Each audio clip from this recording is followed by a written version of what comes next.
Assalamu alaikum and good afternoon. On behalf of the Strategic Vision Institute, I welcome you all at our latest webinar, The Politics of the NSG, The Current Dimensions. We are delighted to have a very distinguished panel for today's discussion. Now let me introduce you to our speakers. Our first speaker, Ms. Nida Shahid, is an Islamabad-based researcher. She is a former research fellow at the King's College London, James Martyr Center for Non-Proliferation Studies, USA, Sandia National Laboratories, USA, and Research Society at International Law, Pakistan. She holds a postgraduate degree in Defense and Strategic Studies from Qaeda University, Islamabad, Pakistan. Today, she will be presenting a short primer on the politics of NSG, the current dimensions. Our second speaker, Mr. Kamran Akhtar, is currently serving as Director General Arms Control and Disarmament at Ministry of Foreign Affairs, Pakistan. He has served as Pakistan's alternate permanent representative to IAEA in Vienna. He has worked as Director General Science and Technology, OIC Jeddah. He joined the Ministry of Foreign Affairs as a career diplomat in 1995, where he has served in the South Asia and Russia desks. Before joining Ministry of Foreign Affairs, he has also worked at Pakistan Atomic Energy Commission. Mr. Kamran has participated in a wide range of international negotiations on arms control, disarmament, and non-proliferation issues. He has been a part of several bilateral dialogues, including Pakistan-India nuclear and conventional CBMs, and has participated in several outreach dialogues with NSG and MTCR. He will be speaking on politics of energy, a critical appraisal. Our next speaker, Dr. Tariq Rauf, is former head of nuclear verification and security policy, the office reporting to the Director General at IAEA agency in Vienna, and former alternate head of IAEA delegations to NPT review conferences. He has attended all NPT meetings as an official delegate from 1987 to 2019 and was senior advisor to the chair, Main Committee 1, Nuclear Disarmament 2015 NPT Review Conference, and senior advisor to the chair, NPT Preparatory Committee 2014 session. Today, he will be speaking on global nuclear order and politics of non-proliferation. Our last speaker, Ambassador retired Zamir Akram, is currently advisor to the Strategic Plans Division, Government of Pakistan. He has served as Pakistan ambassador and permanent representative to the UN and other international organizations in Geneva from 2008 to 2015. Previously, he has held various diplomatic assignments in Pakistan missions abroad. These include Washington, Moscow, New Delhi, and Nepal. He has dealt with key issues including Afghanistan, nuclear non-proliferation, arms control and disarmament, UN reforms, human rights, and counterterrorism in his career. He holds a master's degree in international relations from the London School of Economics and Political Science. He has also served as the honorary dean of the Geneva School of Diplomacy during 2010, where he was awarded an honorary doctorate. He will be speaking on political and diplomatic aspects of NSG membership, Pakistan's perspective, and future course of action. Before we proceed further, I would like to mention that this webinar will be conducted in the form of panel discussion, during which each panelist will be given 15 minutes. We request all our worthy panelists to kindly follow this time limit. If anyone is having trouble hearing or viewing the webinar or is having any form of connectivity issues, please do mention this in the chat and we shall try our best to address these issues from our end. Kindly note that by default, mics of all the attendees will be on mute and only panelists will be allowed to use mic and video function. If anyone from the audience would like to ask a question, they are requested to kindly use the chat option to type out their question. Please do include your name as well as your organizational affiliation along with your question. The questions will then be presented to our panel by the moderator during the question and answer session accordingly. While we fully encourage you to participate, we request you to kindly be brief in your questions. We shall try our best to ensure that all questions get answered within our allotted time. We would also request the panelists to kindly respond to the question within 2 minutes. Please further note that all the opinions voiced at the SVI platform are independent opinions of the speaker and audiences, and not the official policy of the SVI. This is an open house activity which will be reported in the media. If anyone would like to tag or post screen grabs of this event on their personal blogs, web pages, or social media, please do not forget to mention that the webinar was organized by the SVI. Thank you very much. Now I invite Dr. Zafar Iqbal, Cheema. Welcome, remark. Over to you, sir. Thank you, Haris. First of all, I would like to offer my cordial welcome to all the four distinguished panelists for finding time out of their very busy schedule. I'll equally very cordially welcome all the participants of the webinar on politics of the NSG and its current dimensions. I hope we will have a lively discussion on the subject. As we know that the NSG applications by India and Pakistan since 2016 has become a very contentious issue within the nuclear suppliers group as well as the outside politics which is related to the nuclear suppliers group. So we decided that we want to analyze the current dimension of the NSG and where the applications and the politics of the NSG stand today. So that's why we have invited very four distinguished panelists. We will first have a primer from Nida Shahid, and then we'll request Dr. Kamran Akhtar, Dr. Tariq Rauf, and Ambassador Zamir Akram to enlighten us on this very subject. But I would say that the desire by India and is supported by the Western countries is that Pakistan should not become the member of the NSG, where Pakistan and its supporters are of the contention that Pakistan equally fulfill that criteria. In fact, fulfills that criteria better than India does. And therefore, we are also entitled to become the member of the NSG. And there's also an apprehension that if India becomes the member of the NSG without Pakistan becoming, then Pakistan's chances of becoming the member of the NSG would be over for all times to come. So I would request Nida first to kindly present her primer on the subject to explain the various dimensions of the NSG. Please, Nida, over to you. Thank you so much, sir. And I think you've made my job a lot easier than it was because you've already given a very succinct primer yourself. So what I will be doing today is encompassing around 15 years worth of developments into a 10-minute talk, which is kind of a hefty task, but I will make an attempt. I will also start from the beginning, but I promise I will keep it very brief. So NSG, for people who are not very privy to the subject or who are new to the subject, was established in 1975, and it was in response to Indian proliferation and the consequent Indian nuclear test of May 1974. And essentially, the NSG governs the transfer of nuclear materials and nuclear-related equipment and technology. It is comprised of 48 states as of now, and those states have voluntarily agreed to coordinate their export control to non-nuclear weapon states, which are party to the NPT. Interestingly, India is the only exception to that rule, and around 12 participating governments of the NSG have signed nuclear deals with India, which is neither an NSG participating government nor party to the NPT. But I will come back to that in more detail in a bit. So one very important document for the NSG, within the NSG, is the NSG guidelines, which require that important states as well as exporting states give certain assurances to NSG members that whichever deal they propose will not contribute to the creation of nuclear weapons, and potential recipients give assurances that they will have adequate physical security measures in place to prevent theft, unauthorized use, and they promise that these nuclear materials will not be given to any third parties without the explicit permission of the exporter. But because the regime is voluntary, and voluntary here being the operative word, NSG members may ultimately decide or make a political calculation that even if they don't necessarily adhere to these guidelines, they can still go ahead with the transfer, which was kind of the case with India in 2008 when it was given a special waiver. So coming on to NSG membership, any state that conducts exports appearing on the NSG guidelines may apply for its membership. On paper, a potential member is evaluated on its non-proliferation record, its national export controls, and its adherence to international non-proliferation treaties and norms. However, the political aspect in this regard, I think, remains much more important. We saw this especially after 2016 when both Pakistan and India applied for membership, and it resulted in a debate which within the regime and within the greater non-proliferation community, and questions started which ranged from under what circumstances non-NPT nuclear powers should be accepted into the regime, to questions about the merit of individual states, and to concerns about how these states and their entry will affect the greater non-proliferation regime. There were also questions about geopolitical interests, and which are essentially at the core of what makes this current debate so complicated.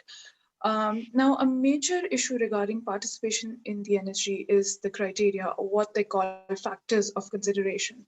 Well, officially, the membership criteria includes the ability to supply specified items specified in the NSG guidelines. It talks about adherences to these guidelines. It talks about enforcement of domestic export control regimes. But in addition, and I think perhaps most important, is the condition that a participating government has to be a signatory to either the NPT or a nuclear weapons free zone. The important thing to note here is that the NSG membership has never been uniform or never across the board ever since its inceptions. There have been occasions in the past where non-NPT states have become participating governments. The most notable out of these is France in the 1970s, but also Argentina and Brazil in the 1990s, all of whom joined the NSG before becoming part of the NPT. So coming on to Pakistan and India and how they fit into this current debate. I think the genesis of the current debate can sort of be traced back to the US-India joint statement of July 2005, which essentially said that as a responsible nuclear power, India should acquire the same benefits and advantages as other nuclear weapon states. And to this end, the US committed to adjust its domestic laws and politics, in addition to working with its friends and allies, and here I'm quoting them exactly, to adjust international regimes to enable full nuclear energy cooperation and trade with India, unquote. So following this development in 2008, as part of the 2005 Indo-US nuclear deal, India was given permission to conduct nuclear trade with NSG members after the special waiver, as I already mentioned, despite its qualification record and without being a member of either the NPT or allowing IAEA inspections. This exemption, as I said, has allowed India to make deals with numerous other NSG countries, nuclear cooperation deals. Subsequently, in November 2010, during his visit to India, President Obama announced that the US would support India's full membership in all 4 export control regimes, which includes the NSG. This declaration met certain skepticism from within Pakistan and also within the greater international community, as being seen an attempt to mainstream India into the non-proliferation regime while trying to exclude Pakistan. And keeping in mind the Indo-US joint statement of 2005, it was also kind of a US attempt to perhaps elevate India's stature as a nuclear power while working to dehyphenate the Pakistan and India security equation. So subsequently to that, India and the US launched a diplomatic campaign by reaching out to various capitals across the world. The issue of NSG membership became a major talking point of all Indian leadership on their various international engagements. In response to this Indian drive for its membership, Pakistan argued that if the NSG agrees to admit non-NPT member states into the group, then it should be on the basis of objective and non-discriminatory criteria, which is applicable to all new states and not tailored for any specific one country. Subsequently, in May 2016, both Pakistan and India formally applied. This kind of made it difficult for the NSG participating governments to consider one non-NPT state, and while ignoring the other. Around the same time, Ambassador Grossi of Argentina, who is the current DG IAEA, he was appointed as a facilitator to form consensus within the group for the membership of non-NPT members. And he came up with a 9-point formula, which I think everybody who's familiar with this debate knows, which included a number of steps which inspiring PGs or participating governments could or would take in order to be considered for membership.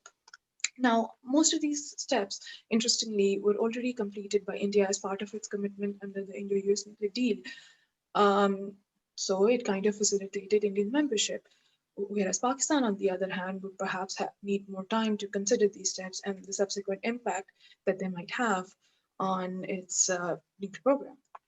So following that, there were some concerns internationally related to India having taken an entirely different approach than any other country when it came to structuring its export control list. There were also concerns about the Indian nuclear program itself, with its 3 overlapping streams of civilian safeguarded, civilian unsafeguarded, and military. So all of this added to a lot of international apprehension. So as a result, there kind of emerged 3 different views on the criteria within the NSG participating governments and internationally as well, um, after Pakistan and India applied for membership. So the first group kind of insisted on a strict criteria, which would include adherence to CTBT, FMCT, additional protocol, separation of facilities, etc., before being considered for membership. The second group suggested that this perhaps may be too stringent, and as the political considerations for these norms would be a lot for countries at a time. So they proposed a sort of a phased approach where some commitments would be immediate and more stringent commitments would follow. And the third group, which gained a lot of support as well, was focused on the fulfillment of technical, political, and legal aspects before moving on to the next step to developing a criteria for non-NPT states. However, the thing is, the criteria alone does not lead to a clear picture as to whether either Pakistan or India should or would be admitted to the NSG. The judgment is, at the end of the day, political rather than technical. So the debate kind of also becomes more political in nature. If, however, the NSG is able to evolve non-discriminatory criteria, objective criteria, this could be one step towards mitigating the long-standing problem of a lack of universalization in the global non-proliferation regime. So I think the NSG debate is more complicated than just checking off a few boxes off a checklist. It ultimately boils down to geopolitics and grand strategy. The US championed NSG waiver for India because they wanted to strengthen its strategic relations, and they also because of the prospects of nuclear trade. So if any one country was to fulfill all the technical criteria, it could still face impediments or a leg up for the membership, depending on the key interests of key energy countries, for which US is a huge part. And now, in the current scenario, with the election of Joe Biden, this issue is sure to take a front seat, keeping his history in mind, as he was very heavily involved in the Indo-US nuclear deal, and also since he was President Obama's vice president when this issue of energy gained a lot of traction as well. And Biden has been known to be a huge champion for growing and expanding the Indo-US partnership. And before I conclude, let me just quickly mention one of his statements that he made in 2006, which was kind of oracular in hindsight when you think about it. And he said, and I quote, "My dream is that in 2020, the two closest nations in the world will be India and the United States. If that occurs, the world will be safer." Unquote. It's 2020 now, or almost the end of 2020, but he now is in a position to actually make his 2006 dream come true, as cliche as that sounds. So I guess this is where we stand currently, and I'm sure my fellow speakers will elaborate much more on these issues. And I look forward to that. Thank you very much. Thank you. Thank you, Nida, for a very comprehensive primer on the subject of politics of the NSG and its current dimension. Before I request Kamran Akhtar, I will make a small confession that there is a house being constructed on a plot next to my house, and there is a vibration and some drilling going on. And if there is a noise which affects this webinar, I apologize for that, but this is beyond my control. There's nothing I can ask them to stop building the house next to me. So I now request Kamran Akhtar to kindly speak on this. Thank you, Dr. Saab. And once again, Assalamu alaikum and good afternoon to everyone. It is a pleasure to be among a distinguished panel, including Ambassador Zamir, Akram, and Dr. Tariq, Rauf. I would also like Dr. Zafar at the outset apologize for a bad connection. And our official connection at the ministry broke down just before the start of this seminar. So I am linking with you through my cell phone data connection. So if I'm inaudible at certain points in time, I apologize for that. I would also like to begin by observing the aptness of the title Politics of the NSG, because though an export control regime focused on developing common voluntary understandings on criteria for nuclear transfers, the NSG very much epitomizes the politics of non-proliferation at the global level. So the politics of NSG is a very apt title in that regard. The NSG is distinct from the Zenger Committee, which was NPT linked. And it is distinct because it has an exclusive membership limited to certain supplier states, and it accords precedence to the interests of the supplier states. Moreover, over the past years, the nature of debate at the NSG also reflects the fact that its focus has never been exclusively on technical aspects of export control. A case in point has been discussions on North Korean nuclear program, to which many NSG members express reservations to having such a debate inside the NSG. But it reflects how politics derives the agenda of the NSG. Nida has mentioned about the history and genesis of the NSG, and I would not dilate in detail on that issue, but still it would be worthwhile to look at the genesis of the NSG to have an idea of its political nature and to what extent it relates to the NPT. The NPT had one gap in that it did not have a schedule attached to it, unlike the Chemicals Weapon Convention, to which Article 3 controls on transfers would apply. So there was always a need to specify a list and certain criteria for nuclear transfers in relation to Article 3 of the NPT. While the Zenger Committee took up this task in 1971 to develop a trigger list in relation to Article 3, the creation of London Club, which was subsequently known as NSG, owed itself to the so-called peaceful nuclear explosions by India in 1974. So that was the genesis of the NSG. To what extent it relates to the NPT, I would like to recall that though the current NSG membership takes it as an article of faith that the comprehensive safeguards requirement for transfers flow from the NPT, it would be pertinent to recall that the first set of guidelines which were approved and agreed to by the members of the NSG in 1976 did not include the comprehensive safeguards requirement as a condition for nuclear transfers. And in fact, it was at that point that the US had, among other reasons, the US has objected to the publication of these guidelines with the IAEA because it considered that the guidelines were not perfect. They did not contain a reference to comprehensive safeguards conditionality. However, the other NSG members at that point in time did not consider the comprehensive safeguards requirement as directly flowing from the NPT. Following the 18 July 2005 Indo-US joint statement regarding India-US civil nuclear cooperation, the US circulated a non-paper among all NSG member states, emphasizing that an exception for India will not undermine the NPT because the comprehensive safeguards requirement for transfer was never a legal obligation under the NPT. So that is where the US changed its position. The US non-paper dissected Article 3.2 of the NPT to underscore the point that the safeguards requirement for nuclear transfers under the NPT applies only in terms of transferred items. So it was not a requirement to have all the facilities of that states under safeguards.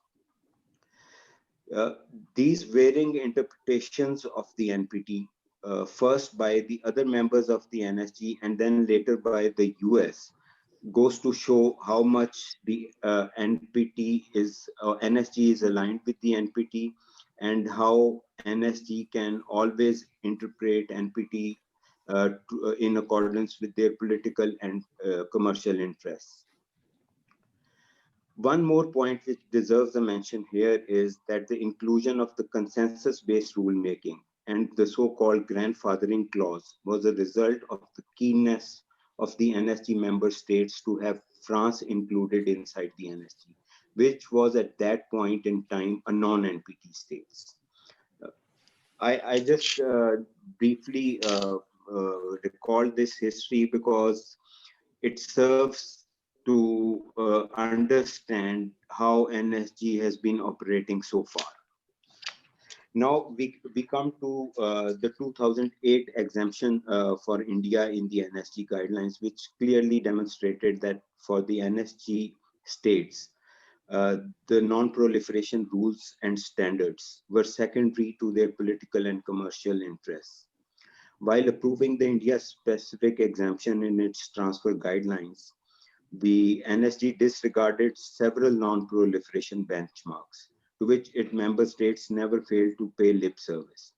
These included concurrence with an imperfect separation plan, both in terms of facilities and nuclear material, accepting India's right to determine which facility it chooses to place under safeguards, even if it's a civilian nuclear facility, leaving open diversion pathways like allowing processing of imported nuclear materials in unsafeguarded facilities, and not putting restrictions on the use of domestic nuclear materials by India, not binding India to a commitment to cease the production of fissile material for military purposes, and letting India get away without any legally binding commitment on non-testing or adherence to the CTPT. So these were all the shortcomings which were pointed out at that time, but of course, an exemption for India was bulldozed through. The additional protocol which India signed with the IAEA has been termed by some observers as a Mickey Mouse protocol.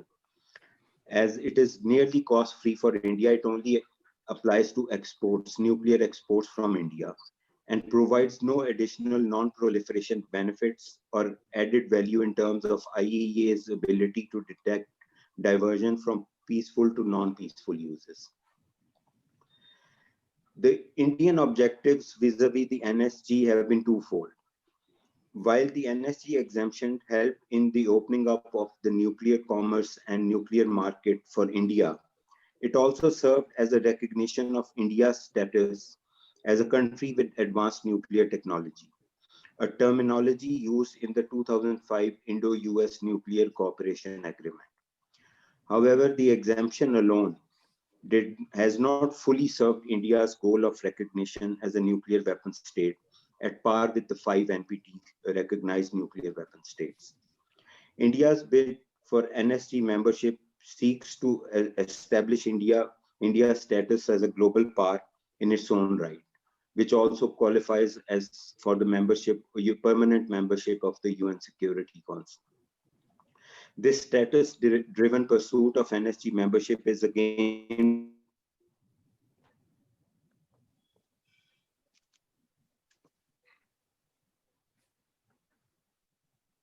being facilitated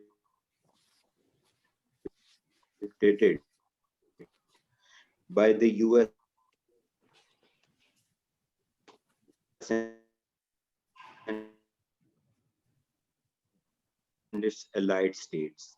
Intended to facilitate was yet an attempt which otherwise required adherence to NPT, as Nida has mentioned, Indian entry in the NSG based on the commitments made by India for 2008 exemption. Despite those falling well short of the established non-proliferation criteria and IAEA standards for safeguards. While the proponents of Indian membership mention non-proliferation benefits of mainstreaming India in the global non-proliferation regime, Indian behavior in terms of missile proliferation since its entry in the MTCR exposed the fallacy of such an argument. We have seen that Indian testing for missiles have phenomenally gone up, while India used to conduct average 5 to 6 missile tests prior to joining the MTCR in 2016. Its average missile testing is right now about 17 nuclear missile tests per year. India has subsequently gone on to develop new delivery systems like the hypersonic glide vehicle. It has increased its range of Brahmos cruise missiles. Now, the Brahmos cruise missile was developed in collaboration with an MTCR member state, And we always used to point it out that such a collaboration under the MTCR guidelines was not permitted. However, we always used to get an argument in response that the Brahmos range of 290 kilometers fell short of the inherent capability criteria of the MTCR, which was 300 kilometers. Now, the Indians are very boldly claiming an increase in the range of Brahmos, which is, in a sense, a violation of the MTCR guidelines, and they will be exporting Brahmos as well. So this is what they got out of the MTCR membership. Again, the use of missile interceptor by India to conduct an anti-satellite system test once again demonstrated that the waivers and exemptions which are granted to India, they go on to undermine strategic stability at the regional and global levels as well. So if there was an argument that India's mainstreaming in the global non-proliferation regime will bring non-proliferation benefit to such regimes, the Indian behavior since joining the MTCR belies that argument. It negates that argument. Now, coming to the case for the applications for NSG membership of India and Pakistan, we all know that they have been held up due to differences among NSG member states on the issue of non-NPT status of both the states. There are several technical, political, and legal issues which have been raised inside the NSG. There are countries like China which are not willing to consider the NSG membership applications of non-NPT states till the time that there is no clarity with regard to the technical, legal, and political aspects.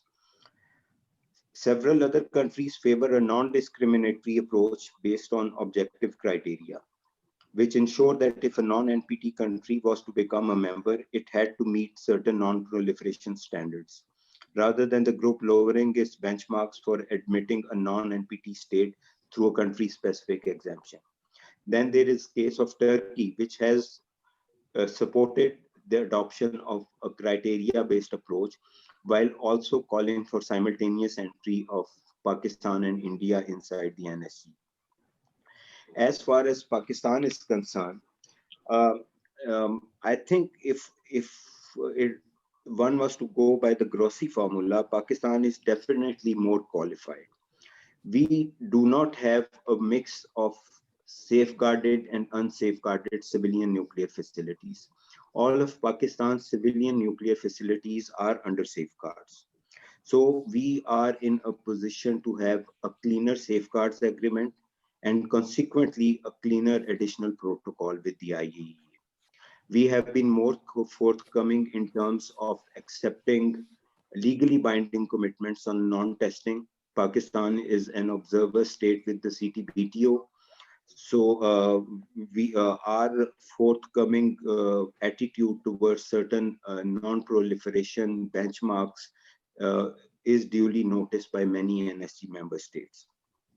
One could argue that while India had already met all the requirements envisaged under the Grossi formula, a counter argument by Pakistan could be that India took those measures in return for offer of NSG exemption in 2008. For India, those steps were an operational requirement to enable the implementation of the NSG exemption. For example, the logic of separation was that once imported nuclear materials started arriving in India, the only way to ensure its non-diversion to unsafeguarded activities was through separation. While Pakistan can readily notify its separation plan to the IAEA, it would only make sense once it is done in relation to access to nuclear technology and material. As I said earlier, at present, all our facilities are under under IAEA safeguards. Any separation plan will only be symbolic, since IAEA at present is already well placed to ensure non-diversion from civilian to non-unsafeguarded activities. In India's case, all the civilian facilities which were expected to receive nuclear material from abroad were not already under IAEA safeguards, and many are still outside IAEA safeguards, including its fast breeder reactors. Some have argued that a merit-based approach should be adopted by the NSG, considering that India might be merit-wise well placed than Pakistan in terms of NSG membership. However, even to follow a merit-based approach, there have to be agreed criteria against which the merit of each non-NPT state's application can be evaluated.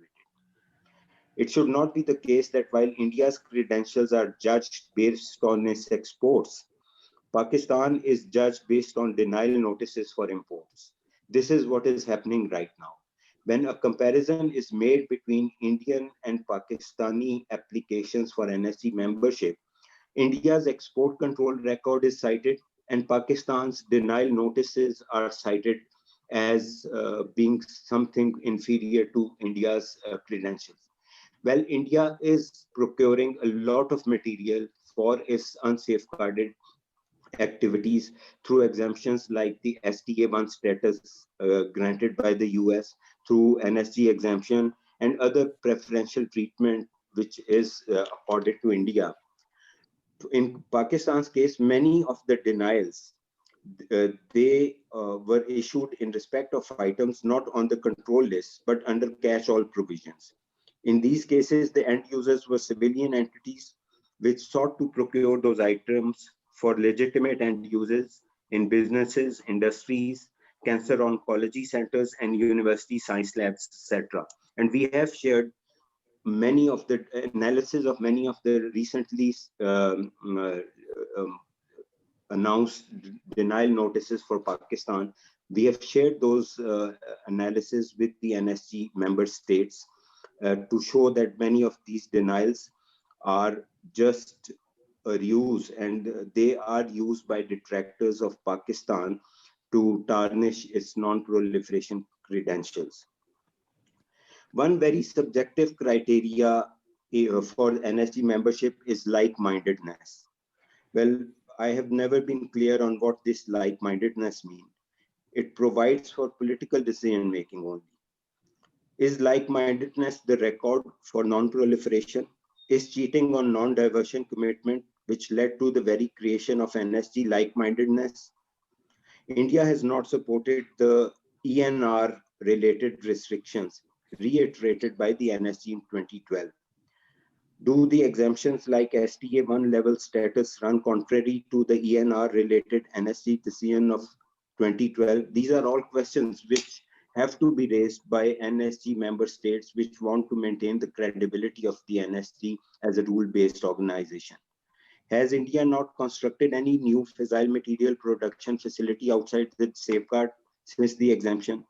And if it has done so, has the US Congress been notified of the construction of such facilities pursuant to the Henry Hyde Act? Well, these are questions which we will keep on raising. What are the options for Pakistan?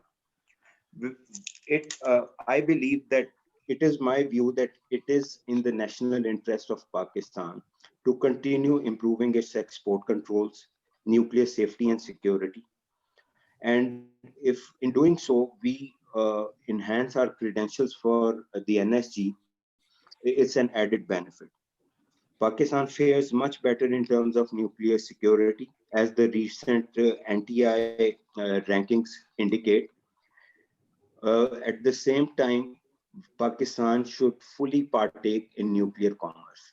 We should be more active under the IAEA's technical cooperation program. We should be offering our technology, offering our services to other countries under the IAEA technical cooperation program. And it will demonstrate that we have the ability to provide the items and services on the NSG control list.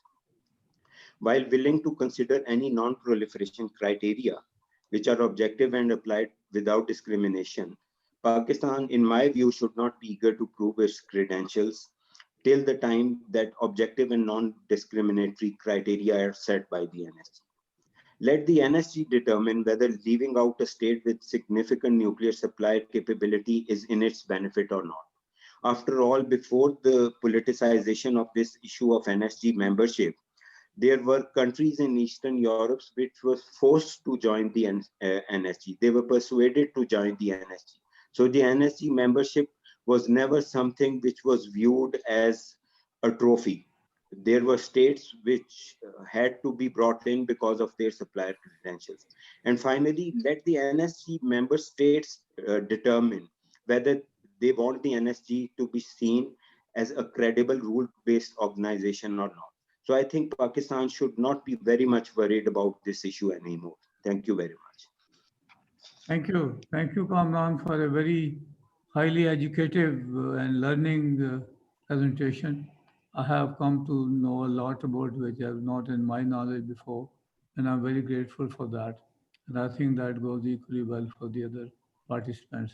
I now request Dr. Tariq Rauf to kindly take his turn. Dr. Tariq Rauf. Thank you very much, Zafar. I was going to use PowerPoint, so if you can, if the host can allow screen sharing, okay. So, Haris, are you ready to share the PowerPoint? Sir, I think Zishan has that control. can you see it now? Vishan, Yes, sir. can you Excuse me, take sir, it? you're- You didn't have a notice before, but can you take on PowerPoint presentation? Sir, we have a message. Tariq, yeah, we can see your slides. Okay. Okay. You can, Tara, go you ahead, can, please. you can see the Yeah. slides? Yeah, we can see that. Okay. So thank you very much, Zafar and Haris, for inviting me to take part in this very interesting discussion. I'm also very pleased to share this event with Ambassador Zamir Akram, with Kamran Akhtar, and also with Ms. Nida Shahid. I wanted to start by, in a sense, congratulating SVI for having a gender diverse panel, and to remind that we have UN Security Council Resolution 1325 from 2000 that calls for an increased role and fair opportunities for women to take part in matters of international peace and security. There's a very interesting new report that you can find on the website of the UN Institute for Disarmament Research in Geneva, UNIDIR, which discusses this particular matter. And so I'm glad that, Zafar, you have a diverse staff with both women and men on your team. And I hope that you will set the example in Pakistan for other research institutes in providing both women and men the opportunity to take part in your events. Yeah, sure. So I want to start, and this is not a news to people who know me, that I am not a supporter of any of the multilateral export control regimes. And I will very briefly describe my reasons for that. As Kamran already mentioned, we do have the Zanger Committee, which was established in 1971, but that had a very specific task. And it's not really an export control mechanism. It was established to define what items would need to be safeguarded pursuant to Article 3 of the Non-Proliferation Treaty. And therefore, it produced a trigger list defining what is known as materials especially designed and prepared, that is enriched uranium and separated plutonium, as well as other technologies that could be useful for nuclear weapons purposes. Now, the Zanger Committee ideally should have continued in the IAEA to continue to define evolving requirements for safeguards. But for a variety of political reasons, the Zanger Committee was devalued, and the NSG, in a sense, took a more central role. And once the additional protocol was adopted by the IAEA in 1997, it became clear that as technologies improved, that there was not enough support for another revision to the additional protocol. And therefore, we've had various initiatives at the IAEA on safeguards, like the Next Generation Safeguards Initiative, the state level approach, and the state level concept. Much of this has been financed through extra budgetary financing at the IAEA and has bypassed the Zanger Committee, because these safeguards requirements, as they have evolved, apply primarily to comprehensive safeguards agreements, which are for NPT non-nuclear weapon states. Now, I'm very glad that Kamran mentioned that the Nuclear Suppliers Group was started as the London Club in 1974 as a result of India's violation of its non-proliferation and peaceful use commitments to Canada and the United States by carrying out a nuclear detonation in May of 1974. The London Club then became the Nuclear Suppliers Group starting from 1975, as was already mentioned by Ms. Nida Shahid. The Nuclear Suppliers Group then, in a sense, didn't do very much work, but it woke up again after the Iraqi experience in 1991. So what the Nuclear Suppliers Group did was, in addition to the trigger list, which has nuclear items or single-use items that can only have a nuclear function, the Nuclear Suppliers Group also created the dual-use list, which is Annex 2.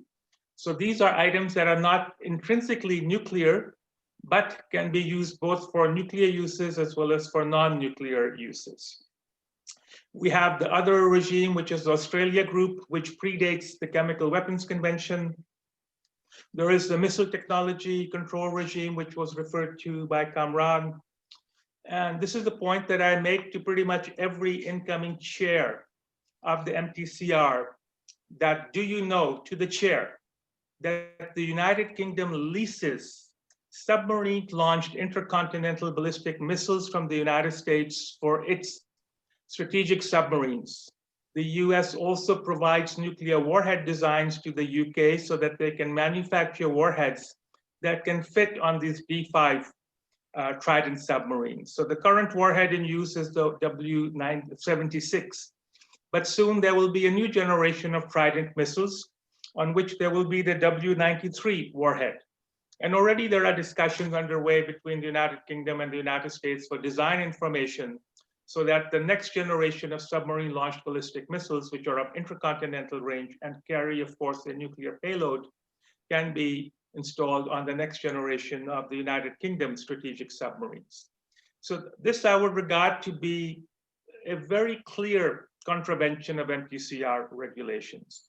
And this is the problem of all of these export control regimes, that they allow for trade and cooperation within regime members, even though they may run counter to the criteria or the guidelines or the requirements set by the regimes themselves.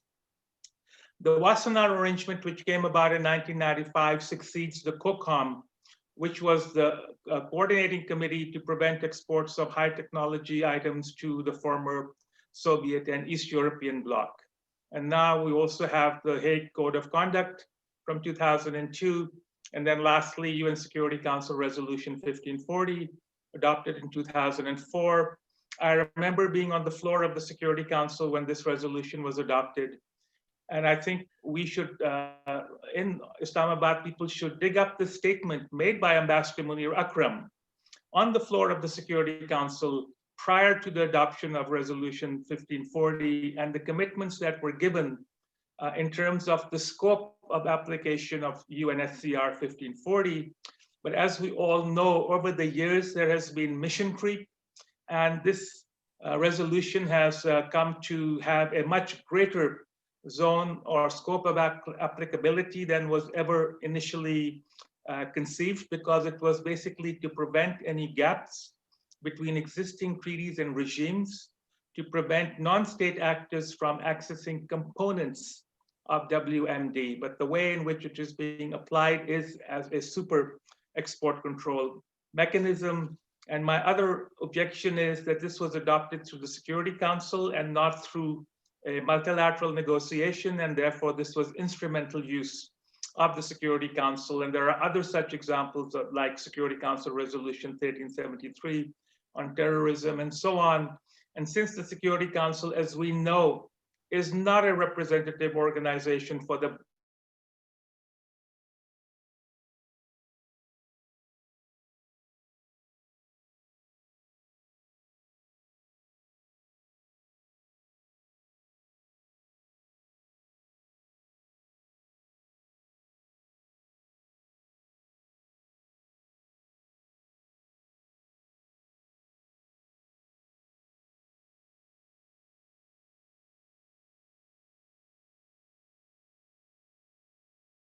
has been facing denials for accessing materials and technologies for peaceful purposes.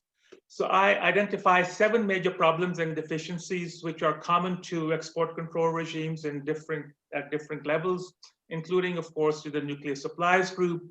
That they do not adapt to the international situation. There's a lack of universality, they lack legitimacy. As I already referred to, there is weak and inconsistent internal implementation as regards regime members. And more technologies and materials are unnecessarily securitized. For example, now there are export controls on additive manufacturing or 3D printing.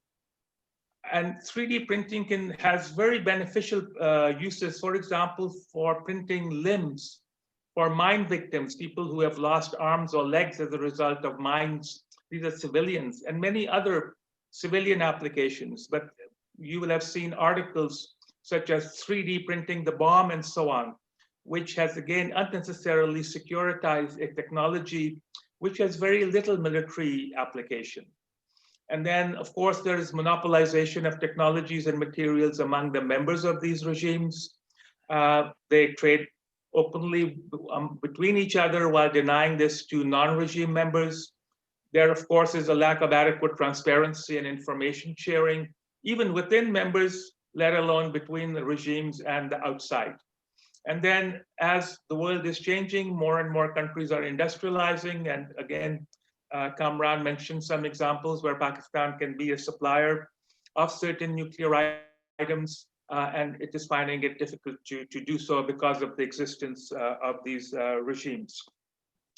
Now, if you Google a new article that I just wrote, it is called Great Expectations, The Coming of the Messiah. And this is, in a sense, analyzing some of the statements of US President-elect Biden with regard to nuclear arms control, no first use, and so on. And Nida quoted one statement, but I'd like to quote a more recent statement by Biden. And here Biden says that he dreams of US nuclear reactors being provided to India to provide enough electricity in India to power New Delhi and Mumbai through peak usage in the hottest summer day. And also, from my point of view, his non-proliferation credentials are suspect because of his initial support for the US-India Nuclear Cooperation Agreement, and then also for the exemption given to India in the nuclear suppliers group. And while Biden has been a vociferous critic of the nuclear programs or nuclear weapon programs, not just of North Korea, but also of Russia and Pakistan, he has remained sanguinely oblivious to India's nuclear weapons expansion. So these are, again, inconsistencies that I think need to be pointed out, both by officials such as Kamran, but also by think tanks. And more of these webinars and publications, I think, are needed in order to put more of this information out in the public. Since we've had 2 very excellent presentations by Nida and Kamran and one to follow by Ambassador Zamir Akram, I will not speak too much about Pakistan, but from my experience, given Pakistan's very active diplomacy since 2016 with regard to their engagement with each of the 48 participating governments of the nuclear suppliers group, some countries became weary of Pakistan's diplomatic pressure and sort of gave assurances that they would support Pakistan's membership along with that of India. But I have heard from several behind Pakistan's back that India is ready for membership, but Pakistan not now, not ever. So I think this is something that Pakistan needs to keep in mind, that in my view, it would be very difficult for Pakistan actually to get membership in the NSG or an exemption such as India's, even though there might be declaratory statements supporting Pakistan made to Pakistani officials basically to get them off their back. So from that point of view, I think Pakistan should continue to push for the criteria-based approach and also continue to make its case for membership along with India, but also develop support and maintain support that would not support unilateral or single Indian membership in the nuclear suppliers group, because once India is in, Pakistan will be left out. And as you know, while Pakistan was singularly focused on the NSG over the past couple of years, India has smothered itself into the MTCR as well as the Australia group, and therefore making it pretty much impossible for Pakistan to get membership in the nuclear suppliers group. I fully support Kamran's proposal that Pakistan should become more active in finding customers for its civilian nuclear technologies, which can be made available through project and supplier agreements, through the IAEA, through the Technical Cooperation Program.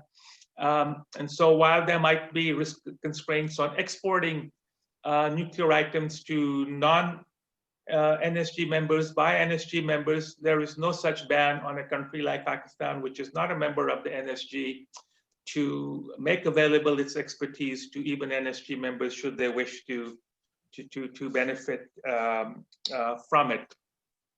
I wanted to conclude by also pointing out that I think research institutes such as SVI and others, and this is a point I've been making to some of the entities in Pakistan that provide some funding, is that these institutes now also need to look at new technologies, which are satellite imagery analysis and computer enhanced imagery analysis. So here, for example, are two images, satellite images, which have been annotated of a uranium enrichment plant in India. And I don't see anything from any of the Pakistani think tanks which are putting out this information, exposing the expansion of India's nuclear activities and its nuclear facilities, identifying which ones are under safeguards, which ones have not been placed under safeguards, which are for dual use, which are for military use, which are for civil use. Very recently, just a few months ago, a website has put up these pictures of the Cheema plutonium separation facility in Pakistan, claiming that Pakistan has actually added plutonium separation capabilities at the Cheema nuclear complex. So there are many other such satellite images that are available on the web. But in some of my discussions with the concerned entities in Pakistan, what I hear is, "Aap in cheezon ki baat na karen. Please don't talk about such issues. Is qisam ki aap tasveerein na dikhaएं. Please don't show such photographs." But you know, these are openly available. Anyone can go on the web, do a Google search, and find them. So this is putting our head in the sand by not creating a new cadre of young researchers. And this is really for the younger generation who are much more computer savvy than my generation, to train themselves. Courses are available in doing this. And let me very quickly just show you a few more. Here's Natanz, the Bushehr reactor. This is a picture of a site in Iran that is claimed to have been sanitized once the IAEA had identified it and wanted to go visit it. So this is claiming to show that Iran has eliminated those facilities. Here we have a picture. The picture below is of a site in Yongbyon, and then the picture on the top, which is showing the blue building, is showing an enrichment cascade hall that was shown to Dr. Sig Hecker. And here is a computer-generated image of what that cascade hall looks like. This is another image of what it's supposed to look like. This is an image of the light water reactor in Yongbyon. This is an image of missile facilities in North Korea. So we have a lot of such information. This is the computer-generated image of the reactor supposedly being built at Al-Kibar at Dar al-Zor in Syria that was bombed by Israel in September of 2007. This is an image of the crater of that particular location before and after. And this is what the Syrians did once it had been bombed. They destroyed it and they put up a new structure. in which they put 2 anti-aircraft guns. And when the IAEA visited, this is what they were shown from the inside. So I don't see any reason why researchers at SVI and other such institutes in Pakistan cannot do this type of analysis. Continuing to produce papers on deterrence, minimum credible deterrence, and so on is good, but this is last century's work. And just a couple of weeks ago, I reviewed a paper sent by the editor of the SVI journal. And although it was a good paper, there was nothing new in it. It was the same argument. Credible minimum deterrence, India is building a triad, Pakistan needs to build a triad, India is getting into hypersonics, Pakistan needs to get into hypersonics. That discussion really doesn't contribute very much. This is what we need to do, is through illustration, the pictures says 1,000 words to make Pakistan's case. None of this is classified. You can even use Google Earth. If you had some funding provided, one could buy images from Airbus Industry, Planet Labs, and so on. So let me end with this plea to you, Zafar, to look at modernizing the future agenda for SVI to go beyond the traditional focus on credible deterrence, Kashmir, and so on. Of course, they are important, but those have been studied to death. So thank you very much. Thank you. Thank you, Tariq, very much for a very candid presentation. First of all, you had a very candid critique of the nuclear controls, and then you gave very valuable suggestions, particularly your mention of the UN Security Council on resolution. I can assure you, and you have been a frequent visitor to the SVI, that SVI has more women employed than we have men employed. So we are already ahead of that kind of a Security Council resolution. And we believe genuinely in that kind of a representation that should be equal for all. It has been a very useful presentation. I assure you that we will adhere to some of those given our means at our disposal that we have it. I thank you very much for that. I now request Ambassador Zamir to kindly make his presentation. Thank you, Dr. Cheema, for inviting me to participate in this very important discussion. In view of the 3 very excellent presentations that have been made, my task is made easier because I will not have to go into a lot of detail. The previous presentations have covered most of the issues that are relevant here. So I will basically try and share with you, while talking about the political and diplomatic aspects of this NSG membership issue, from my own experience, having dealt with this issue and continuing to deal with this issue. But the views I express are my personal views and not necessarily those of the government. The first thing that we need to appreciate is that everything, including the NSG's working, is driven by geopolitics. And we need to adjust to these realities, which have dramatically changed in the last decade or so. You know, in the case of the NSG, the situation today, or even 5 years ago, was not what it was when the NSG was created in response to the Indian nuclear test in 1974. And the situation changed in India's favor once the United States determined that it would follow a policy of containment of China under the Bush administration, and for that reason developed this strategic partnership with India to contain China.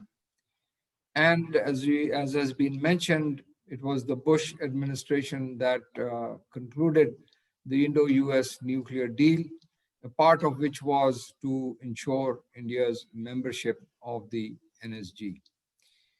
The nuclear waiver that was given to India in 2008 actually helped India's nuclear development. And we know how that was done by allowing India to rely on its indigenous fissile material stocks while the imported fissile material was being used for its civilian facilities. And as has also been pointed out, due to the inadequate separation of India's nuclear facilities, there has always been not the possibility, but the reality that imported nuclear fuel has gone into India's unsafeguarded nuclear facilities, both civilian and military. So as a result, this has the enhancement of India's capability to produce nuclear weapons, to aspire to attain what it has always wanted to do, is to build a strategic reserve of fissile material, has had the consequence of encouraging Indian adventurism. And we have seen in more recent times a evolution in their strategic thinking, talking about even preemptive strikes against Pakistan, in addition to their earlier doctrines of Cold War and conventional war under the nuclear threshold. This kind of adventurism, I think, has clearly been encouraged and enabled by the US-India strategic partnership, which has gone to even greater extents under the Obama and the Trump administrations. And Kamran pointed out to some of those agreements that have been concluded in the recent past between these two countries. One of the promises that the Bush administration had made was to ensure India's membership of the NSG. And this was carried forward by the Obama administration when President Obama visited India in 2010. He signed a joint statement in which this was clearly stated that India would be, that the US would make every effort to ensure Indian membership of the NSG.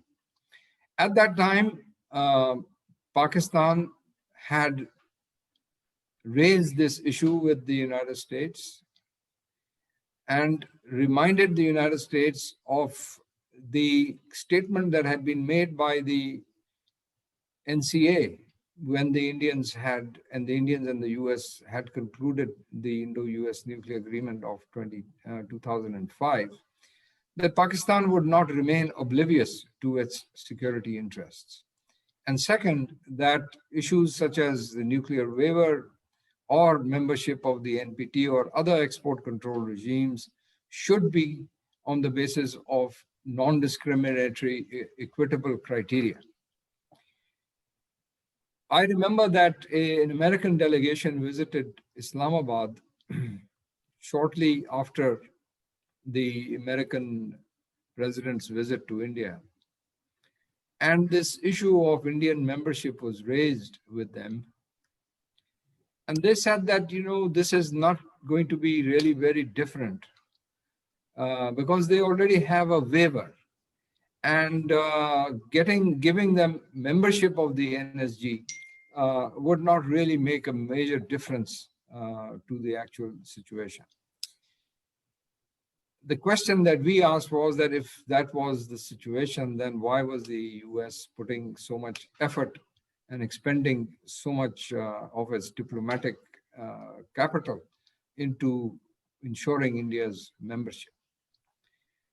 I think the real answer that in my view, is that making India a member of the NSG is the best option short of joining the NPT, which it can't because the NPT would need to be revised completely to acknowledge India as a nuclear weapon state, which would be an extremely difficult task to do.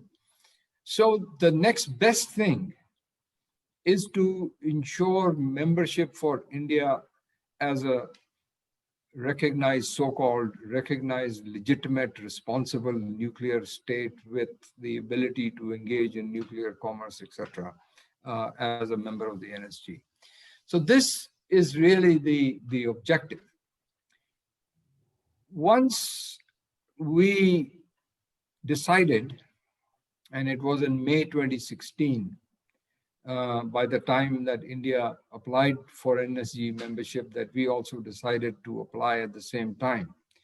But even before we had come to that point, and at that time I was ambassador to the CD in Geneva, I had been writing to Islamabad that the FMCT was dead. It was deadlocked, and there was no progress going. That would be no progress that will be made in the CD on this, and Pakistan should now focus on the issue of the NSG and should try to obtain membership of the NSG if possible.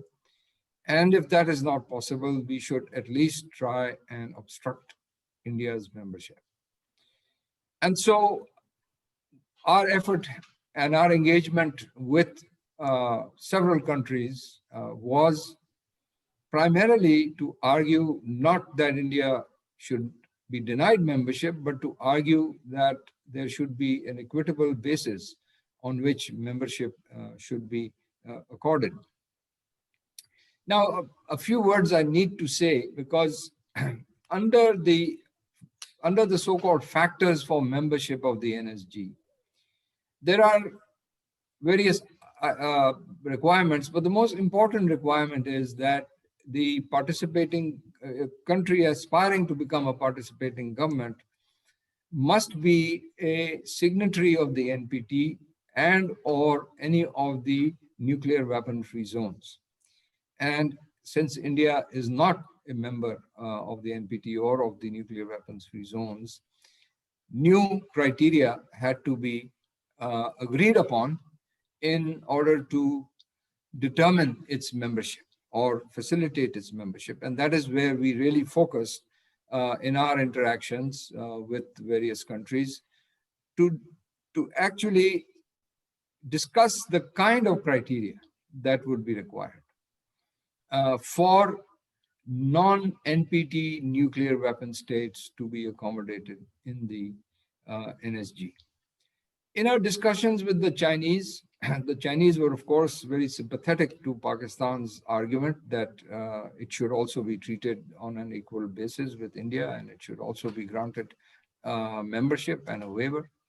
But the position that China decided to take was that it would ask for determining through a two-step process what the criteria should be, and then decide if that criteria applied to the two aspiring countries. Because China pointed out that the existing factors for membership did not apply to India or to Pakistan. That is, membership of the NPT or nuclear weapon-free zones.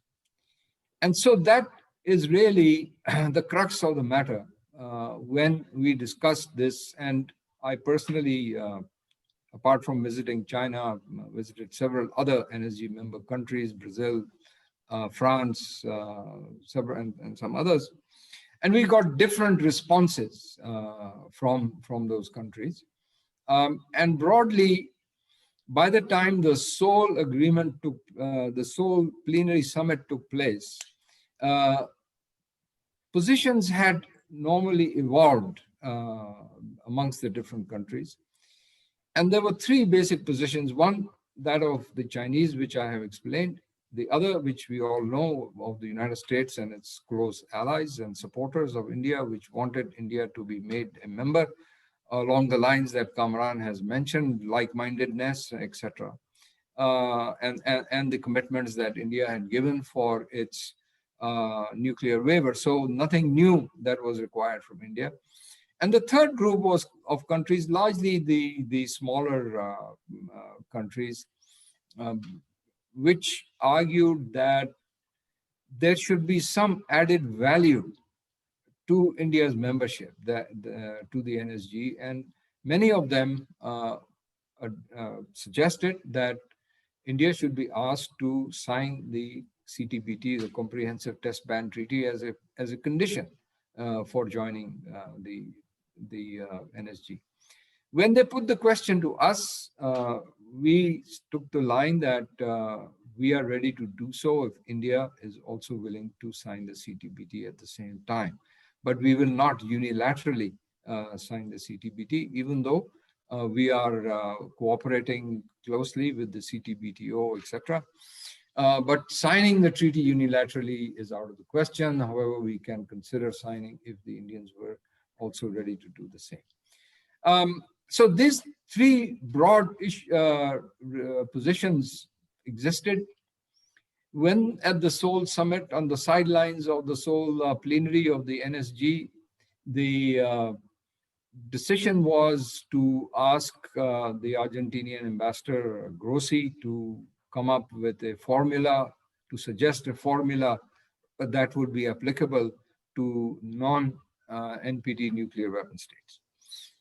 And the formula, if you've seen it, and if you have not, then you must, is really virtually everything that India had already agreed to do for its nuclear waiver, for civilian nuclear cooperation waiver with the NSG. Separation of its nuclear and its civilian and military facilities, commitment to non-proliferation, regulatory adopting or harmonizing its export controls with those of the NSG, the IAEA additional protocol, safeguards agreement, things that India had already done. So nothing new that was asked. The issue, the real, one of the key issues here about the CTBT was in a sense sidestepped, circumvented in the Grossi proposals by saying that the applicant country should basically give a plan of its intentions with regard to the CTBT. Nothing about a commitment to sign the CTBT. And then there were two interesting caveats.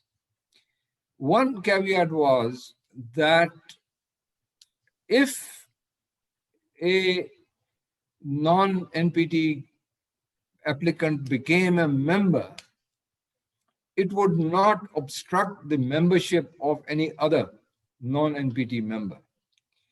On the surface, it seemed as if it was going, the Grossi proposal was trying to get a commitment out of India not to block Pakistan's subsequent membership because the NSG works on the basis of consensus, as you all know.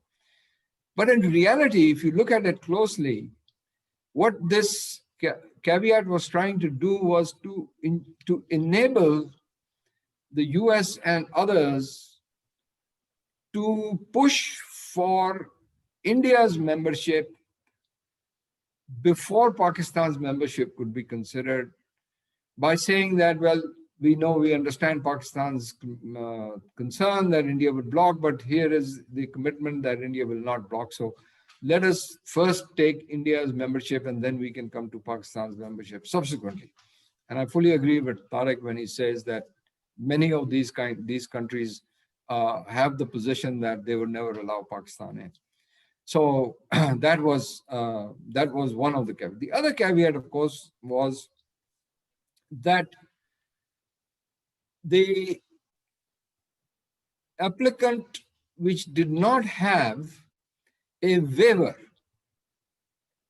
would, even if it became a member of the NSG, would still need to get a waiver for civilian nuclear cooperation. In other words, if Pakistan became a member but did not have a waiver for civilian nuclear cooperation as India did, it would still not be able to benefit by engaging in civilian nuclear cooperation with the NSG member states. So the Grossi proposals were blatantly biased and, of course, transparently skewed towards in India's favor, and they were rejected, of course. Subsequently, the meetings in the NSG did not really make much headway until the Obama administration's tenure came to an end and the Trump administration succeeded Obama. But even though the Trump administration paid lip service to Indian membership, by then it had become pretty clear that as long as concerns remained on some of the key issues that we have discussed today, there was no likelihood of consensus within the NSG on India's membership. Now that we are at a time when the Biden administration is going to come into the White House, things may change. I think that they will change for the reasons that have already been mentioned, so I will not repeat them. But I think that that Biden will be more favorably disposed towards India's membership, and once again, they will try and revive this issue in the NSG, as also trying to revive FMCT negotiations in the CD, among other steps that they may take. So we need to be prepared for this. Now the question comes now about Pakistan. Throughout this period that I have mentioned, the American effort was to dangle the prospect, the carrot,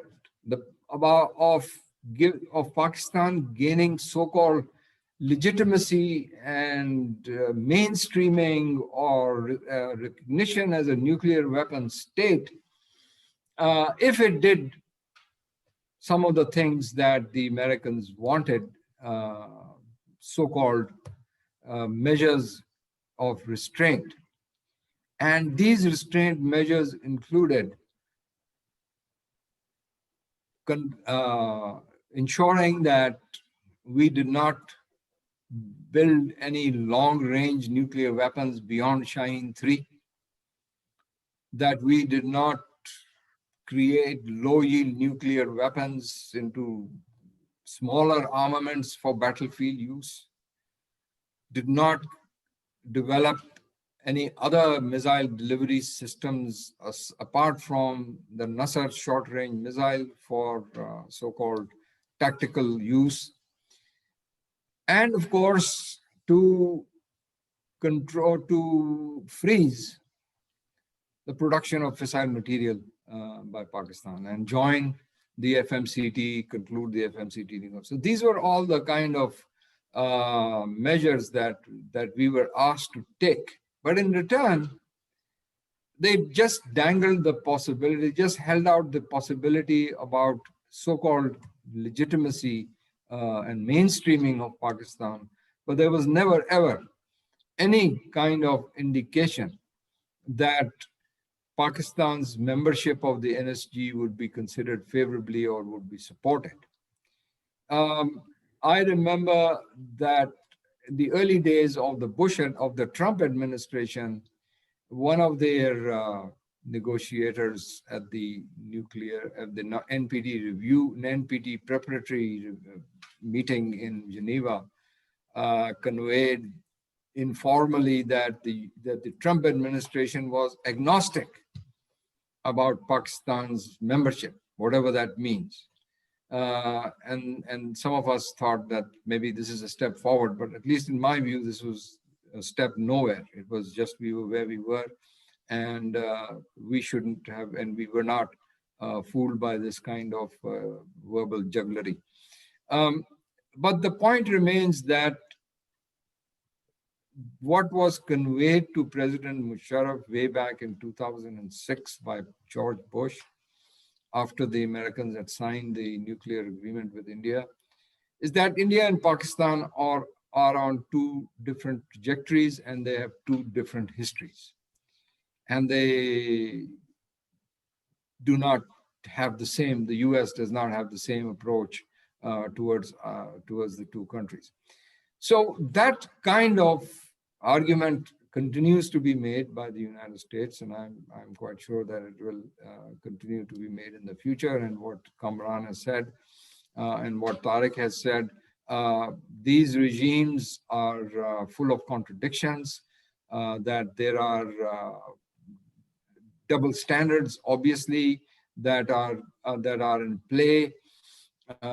For various reasons, Pakistan's track record has been used to be held against it. Even today, we are denied access to civilian uses, items in our civilian nuclear program, etc. So this kind of discrimination is something that we should accept that. I don't think that we will, as long as this kind of global geopolitical environment exists, the competition with China exists, that Pakistan will be a candidate, that Pakistan's candidature will be supported by the US, and it just requires one country to block membership. And the US may not do it itself. It may put up one of its stooges like the Czech Republic or Hungary or whatever, Bulgaria, to do it for them. So we should not lay our hopes in that regard. What is important is that when China joined the NSG, it declared that it had grandfathered several nuclear cooperation agreements, civilian nuclear cooperation agreements with Pakistan, on the basis of which Chashma 3 and 4 and Kanup or K2 and 3 have been constructed or are under the process of being constructed.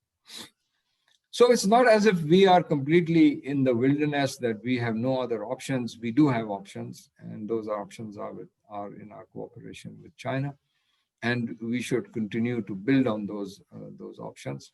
I totally support Kamran's view.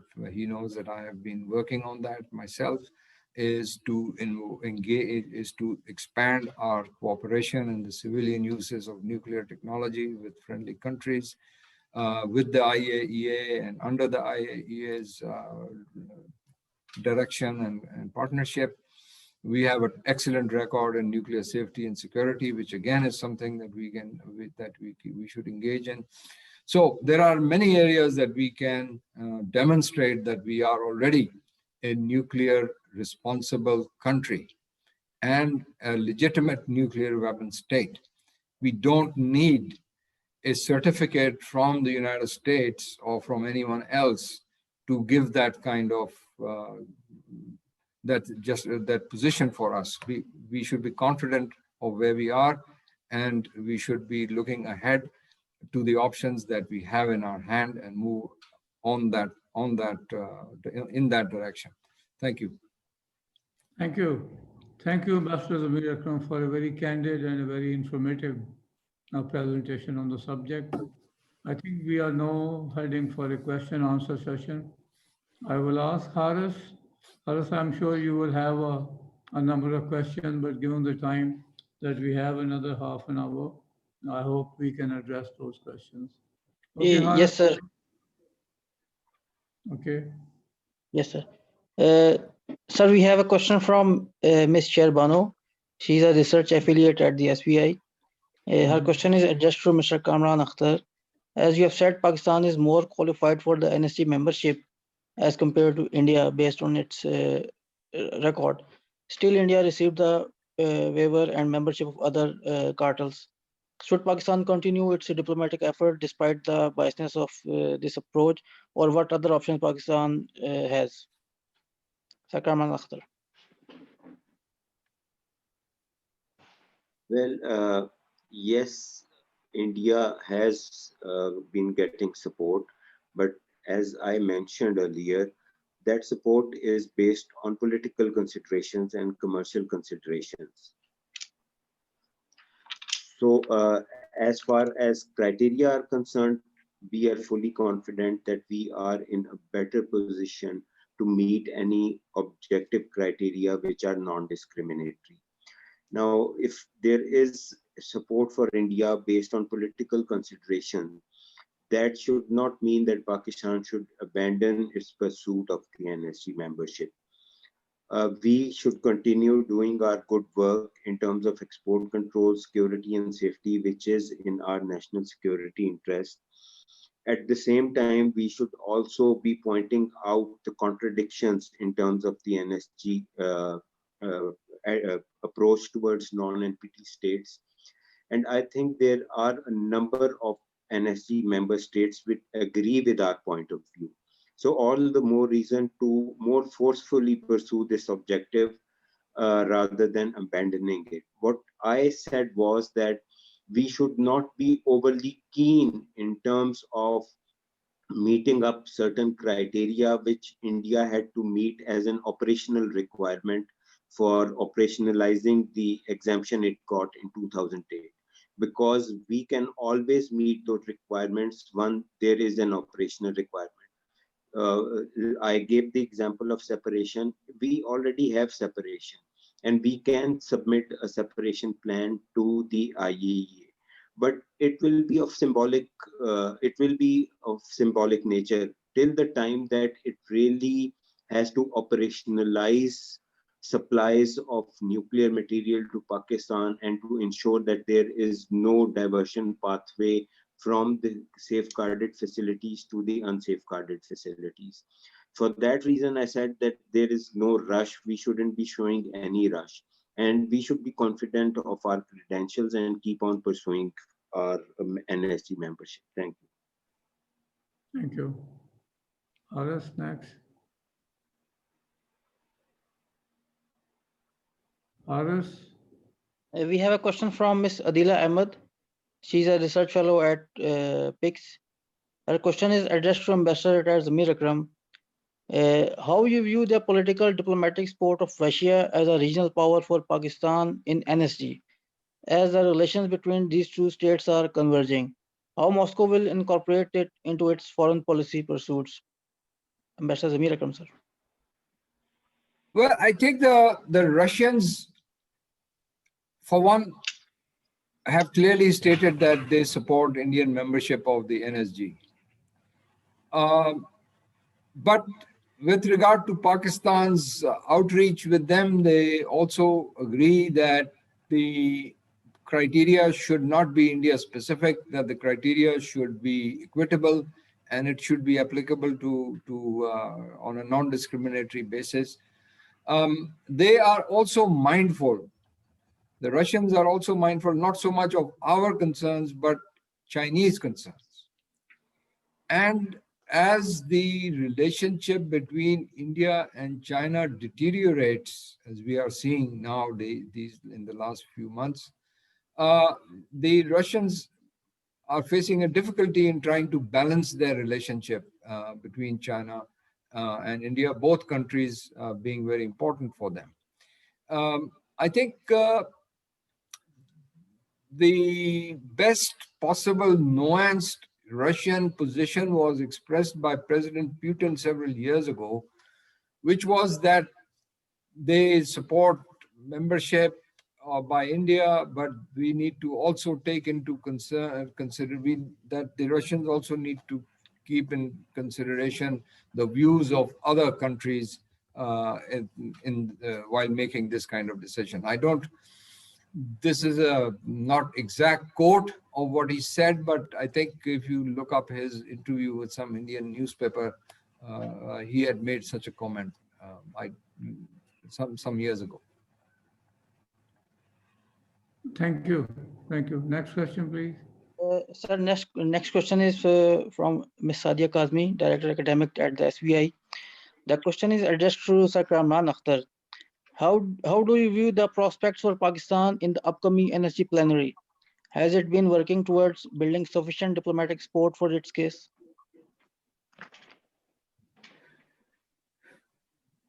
Well, we are engaged with all the NSG participating countries, and we have been continuously making our case, and we have been raising questions, some of which I mentioned during my presentation as well. In the upcoming plenary, I don't think the NSG membership for non-NPT states will come up prominently. It will take some time before the Biden administration clarifies its policies on arms control and non-proliferation issues and its support for Indian NSG membership. And once it does so, operationalizing such a policy will take some time. In the upcoming plenary, it might not be a very important issue, but in the subsequent plenaries, depending on how much America is willing to push for the Indian membership, it might become an important issue. But Pakistan will continue to engage with all NSG member countries, not just in Islamabad, but at their capitals as well and in Vienna as well. Thank you. Thank you. Next question, please. Sir, we have Air Commodore Khalid Iqbal in our panel. If he wants to add something, he is welcome. Let's deal with questions first, and then we can do that. Is there any other question that you have? Sir, as of now, the questions I've read all the questions. Okay. There are no more. You can upgrade on the panel what statements he wants to make. Sir, he's already on the panel. Okay, let him say what he wants to say. Welcome. First of all, Welcome to the panel. thank you, sir. First of all, I commend SVI for taking timely initiative for this webinar. The situation is definitely going to change once the administration changes in the White House. I have 2 or 3 points. First of all, I would like to say that all 3 presentations were very powerful presentations. What I think, what we need to do is to concentrate and focus more on the coming days, and decide what all options we have and how to go about it. As far as the evolving geopolitical situation is concerned, I think that, like Ambassador Zamir Akram pointed at one point in time, he informed Islamabad that FMCT talks are dead. One may assume that for quite some time, the issue of India's membership to NSG may also be dead, because China is not going to relent in view of the relationship that it has. And Russia may also reconsider its position. There have been some very interesting statements from some of their diplomats, and there have been some articles as well. As far as Pakistan is concerned, I think we need to focus on what all we can do, and also to reconsider what all we have not been doing in the past. India's waiver for the NSG, I repeat, waiver for the NSG, was based on some conditions. Their foreign minister at that time, Pranab Mukherjee, spent a lot of time, about 2 days, in arguing in favor of India's waiver, and he gave certain commitments. And that is why this waiver is not an absolute waiver, and it is supposed to be reviewed every year by the plenary and give its findings whether India's performance during the year has been satisfactory or not. So this is one area. This is one area in which we can focus. And there is a whole range of dossier available about India's violation of its commitments with regard to the waiver, which it has not been able to fulfill. Like its separation plan is far behind the schedule, and also it has been violating a relatively less known Obama-Hyde amendment in the Agreement 123 that had placed a restriction that it could only import uranium from other countries, which is compatible with its electricity generation requirements, that is civilian applications. That provision has also been flouted. So I think one can build up the case on that, and one should also put up these as a dossier of India's violations, so that their credential of meeting the obligations for qualifying the renewal of waiver each year is a bit tarnished. We may rely on other countries and their support. That will be forthcoming to an extent, but ultimately we have to dig our own well in case there is a fire engulfing us. So I think the strategy of disruption needs also to be employed to the full extent, so that we are not left high and dry in case something drastically goes wrong and under pressures China decides to support India's membership. We know that despite our best relations with China, on some of the occasions, China has gone to a certain extent and then has backed off from those position which it had been taking. One can count, but I think it's better not to say on which count China did that. And I think, and also, yes, very rightly, Mr. Kamran pointed out, India would exactly do with the NPT or the NSG what it did with the MTCR, and that is what we need to highlight. And this is all. I think we have to do it ourselves. We can't remain apologetic and expect someone else to do our job. The primary job is to be done by us. We should be in the lead, and then we should be able to convince the people that giving NSG waivers exclusively to India is not in favor of the stability in this region and beyond. Moreover, I think with Mr. Biden coming up, he may not exactly be duplicating the wishes of President Obama, but after all, their basic objective was twofold once they signed Agreement 1, 2, 3, and one of them was that they wanted to sell more of their nuclear power reactors to India. India has been shying away. Right in those days, once this agreement was signed, I had communication with some of the Indian strategists, and I asked them, and he said, no, we have no reason to buy dated equipment, nuclear power plant equipment from America. We will sign the agreement, but then we will create such conditions that we will buy the nuclear power plants either on cheaper rates from the other non-American countries, and if we have to go for the state-of-the-art, we'll go for the French power plants, and we'll buy that. So although there was an initial agreement of 8 nuclear power plants to be set up along the coastal line of India, only 2 are in some shape of getting through. So I think with this, America needs to be told that they need to relook at the viability of India as a reliable and trustworthy partner. Thank you, sir. Thank you very much for a good presentation. Sir, Are Dr. there any Tariq, questions? Sir, Dr. Tariq Rauf wants to comment. Okay, over to Tariq Rauf. Yeah, I think we also need. Excuse me, Hold on. Zafar. May I ask a question from Mr. Zamir Akram? Because Yeah, please do ask. Please do yeah, ask. okay, thank you. My name is Dr. Vladimir Sotnikov, Senior Research Associate, Institute of Oriental Studies. Thank you very much to Dr. Zafar, Iqbal, Cheema, and for everybody on the panel for taking part into this very interesting and productive discussion. I have a question to Zamir Akram. How do you anticipate the future joining simultaneously or not simultaneously by India and Pakistan the NPT, if you just mentioned in your presentation that the NPT should be revised? I agree that it should be revised, but to what point? To which point, and how do you anticipate that? What are your suggestions? Thank you.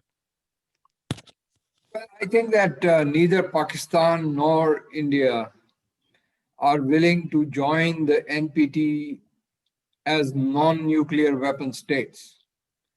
So we can only join the NPT if the NPT is revised and recognizes Pakistan and India as nuclear weapon states, as it recognizes the other 5 countries.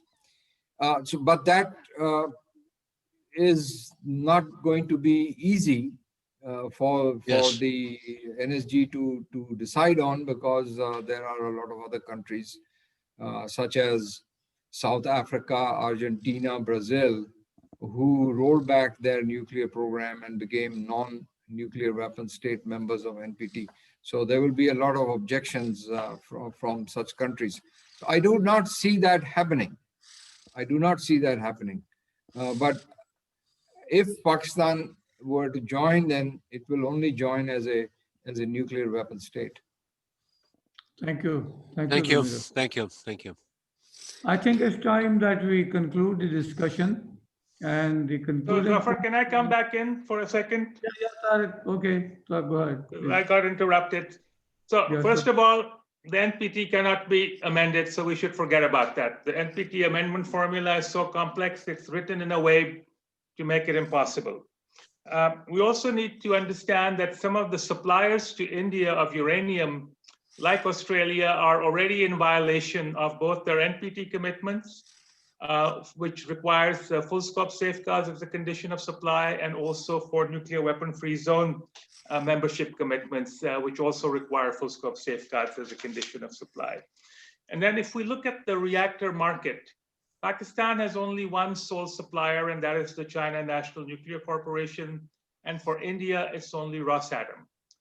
There are only two other suppliers of nuclear power reactors. One is South Korea, and one is EDF.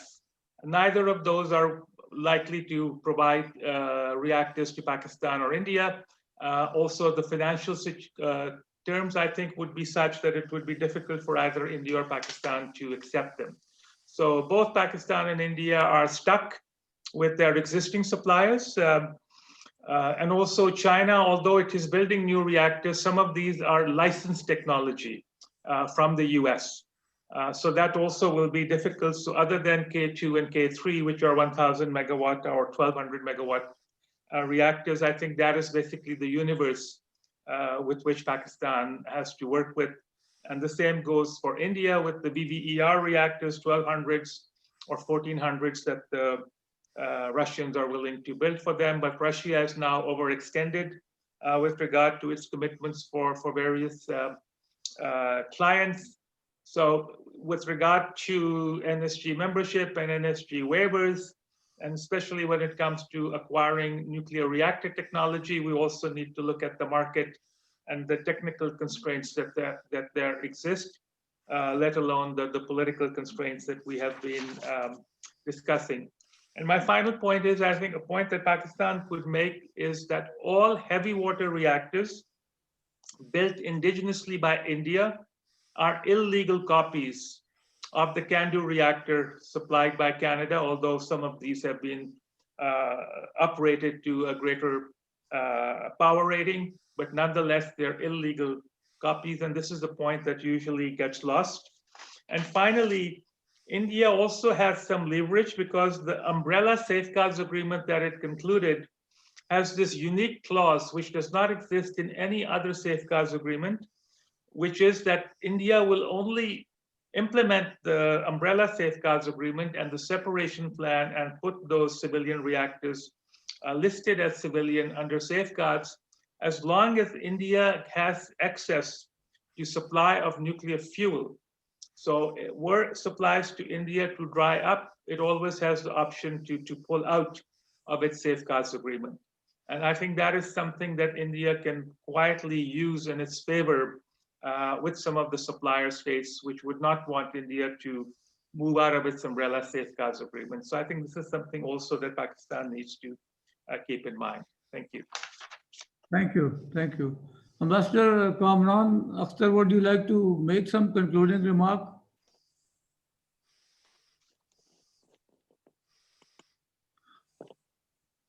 Hello, Ambassador Kamran, can you hear me? I think he's no more on the panel, maybe some technical reasons. I conclude the panel. First of all, I profoundly thank all the panelists and all the participants who have found time out of their busy schedule to make excellent presentation by the panelists. There was an excellent presentation by Nida Shahid, then an excellent presentation by Kamran Akhtar, same about Tariq Rauf, who made very valid and useful suggestions, and then by Ambassador Zamir Akram. I think this has been a wonderful discussion after some time on the forum of the SVI. So I am profoundly thankful to all of you. Thank you very much and have a nice time. Thank you. Thank you. Thank you. Thank you. Thank you. Thank you. Thank you. Thank you. Thank you.